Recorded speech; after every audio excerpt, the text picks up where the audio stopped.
that, as I mentioned to the president has the White House, he has the Senate, he has the House of Representatives, all in Republican control.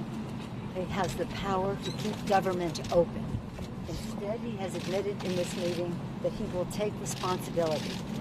The Trump shutdown is something that can be avoided, that the American people do not need at this time of economic uncertainty, people losing jobs, the market in a mood, and the rest.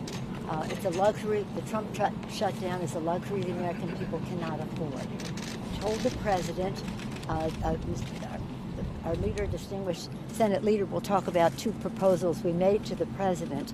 After he makes those proposals, I'll tell you other statement that I made to the president about those proposals. Okay, the bottom line is simple. The president made clear that he wants a shutdown. His position, if he sticks to his position for a $5 billion wall, he will get no wall and he will get a shutdown. The bottom line is very, very simple. And that is, we want border security. We offered him border security. But Americans know that the wall, not paid for by Mexico anymore, is not the way to border security. And the experts say that. We offered the president 2 ways to avoid a shutdown.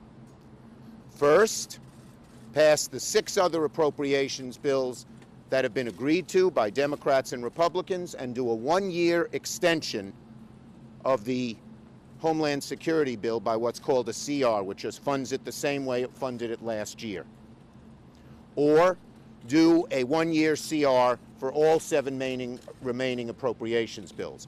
Both of those ways, we gave the president 2 ways, each of which would get a majority of votes in the House and 60 votes in the Senate and would avoid a shutdown. We hope he'll take it, because a shutdown hurts too many innocent people. And this Trump shutdown, this temper tantrum that he seems to throw, will not get him his wall, and it'll hurt a lot of people because he will cause a shutdown. He admitted he wanted a shutdown. It's hard to believe that he would want that. Should unfortunately that the president choose to shut down the government, that we have a Trump shutdown as a Christmas present, a holiday present to the American people. I told the president that the new House of Representatives, when it convenes, will pass what Mr. Schumer suggested here, the distinguished Senate leader suggested, in terms of passing the 6 bills, the 6 appropriations bills that are agreed to in a bipartisan way, and have a continuing resolution until September 30th for the Homeland Security bill, during which time we can discuss these issues further. I told the president that would happen. We would send it to the Senate.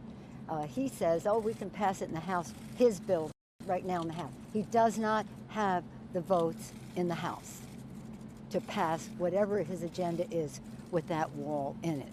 We're telling him we'll keep government open with the proposal that Mr. Schumer suggested. Why doesn't he just think about it? In fact, I asked him to pray over it. And one final point. No, stop. Okay?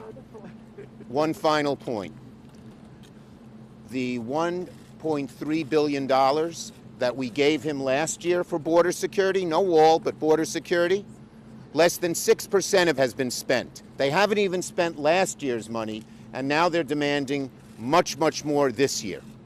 Go ahead. Now, we're just going to take questions on this subject only. Madam Speaker, given what we saw in there, the bickering, the back and forth, what does this say about your ability to work with this president over the next 2 years?